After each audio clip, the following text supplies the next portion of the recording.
This news update is brought to you by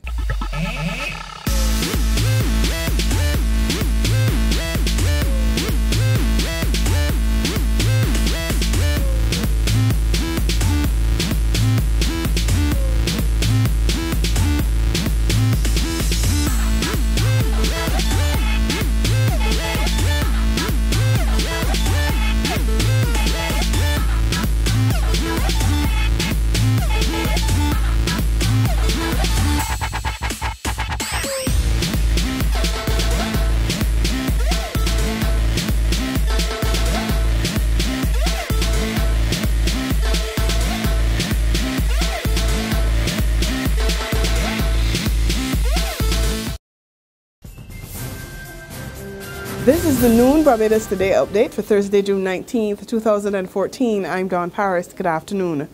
Attorney General Adriel Brathwaite says the crime situation in Barbados is not as bad as media reports make it out to be. In fact, he's blaming the media for increasing public fear about crime. He contends that despite the recent spate of violent incidents, crime is significantly down and the media has been focusing on the negative. We hear more about what the Attorney General had to say from our Ryan Jokes.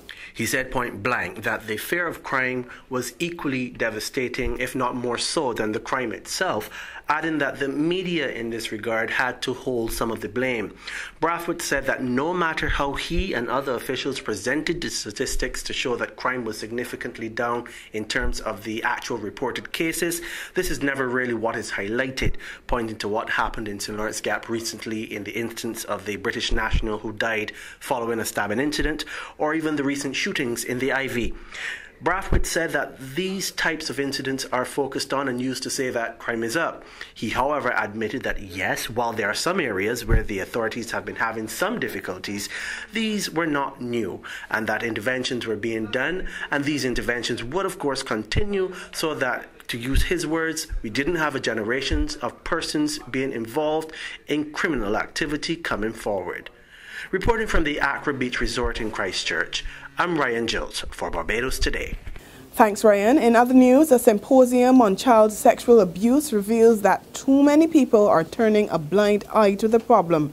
The symposium is taking place at the Hilton Barbados Resort, and it's from there that our Emmanuel Joseph reports. Addressing the two-day session, UNICEF representative for Barbados and the Eastern Caribbean, King Sandy Lewin, says too many people in this country are guilty of sins of omission, that is, as she said, turning the other way when it comes to child sexual abuse. Ms. Lewin said evidence shows that some of the reasons people are looking the other way include fear of victimization, ignorance of the symptoms, and an organizational culture that promotes gender inequality. She was supported in her address by Minister of Education Ronald Jones, who urged the country to break the silence.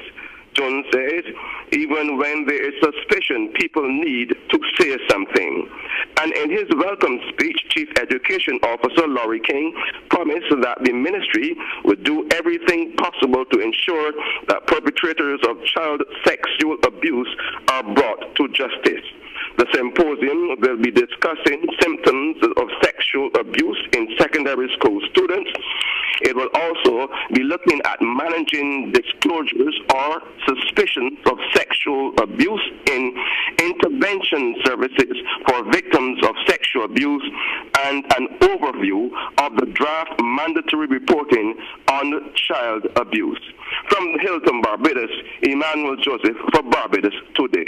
Thanks, Emmanuel. Meantime, the head of Crime Stoppers is revealing some alarming statistics about the child sexual abuse problem. According to Devrol Dupini, 20% of students from Forms 1 to 3 have admitted to being victims. He says research conducted by his agency in 9 of the island's 26 secondary schools revealed that both male and females were abused. Concerned about the numbers, he says Crime Stoppers is now working with the Ministry of Education to help stem the problem. The training would evolve as to the type of delivery, what types of questions should be expected, what types of questions could be expected, etc., and how to handle or address those questions as they come from the students. So we're going into the structure exactly how the delivery will be done, whether we need to segment the first forms and the type of message from a first form to a third form, whether there are peculiarities that we need to take into consideration and vary the message because of the age difference. So that type of specific training will be conducted. The president of the Barbados National Trust, Dr. Carl Watson, is not happy with how the island is treating its 10 national heroes. Addressing a panel discussion on preserving Bridgetown's heritage held by the Barbados Museum and Historical Society, Dr. Watson said the portraits of the distinguished citizens displayed in the National Hero Square are ragged and shabbily treated, and he wants the authorities to take action to correct the problem. I personally, the person in charge of creating a space for national heroes, I would have created a National Heroes Park. I would have set up something permanent rather than do what's done, bring up very ragged portraits of our national heroes and hang them up a couple of days and then put them back in storage. I don't even know if we've seen them here in such bad condition. There's a clash of values there, but anyway, it's one of serious contestation. There's regional and international news after this short break. Hi, I'm Red Plastic Bag. Anyone who knows me knows I don't like cold.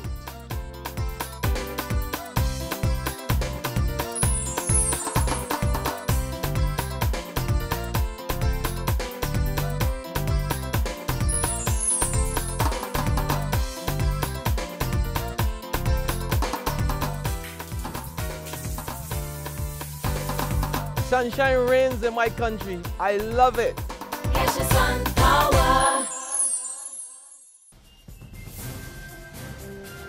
To news from our Caribbean neighbors now, Guyana police had to intervene after an altercation between a teacher and a security guard at a primary school got physical. According to reports, the conflict ensued after the guard slapped the female teacher for allegedly throwing a seed at him. She reportedly retaliated by going after him with a piece of wood. The matter further escalated after the teachers complained that the headmistress had sided with the guard instead of the teacher. The teachers' union says it's looking into the matter. On the international front, a changing of the guard in Spain. With the stroke of a pen, Juan Carlos handed over his throne to his son. Flanked by family and friends, Felipe VI was formally proclaimed as new king this morning. With his wife, Queen Letizia, and his 2 daughters at his side, the 46-year-old pledged to unify the country and to work with its political leaders. As I carry out my duties, you will find in me a loyal head of state, he said, willing to listen, to understand, to warn and to advise. I will also be someone who always defends our general interests. And that report brings us to the end of our noon Barbados Today update. Join us again at 6 this evening for another news update. Until then, you can log on to www.barbadostoday.bb, subscribe to our e-paper and like us on Facebook to get more news and sports. I'm Dawn Paris. Have a great day. This news update is brought to you by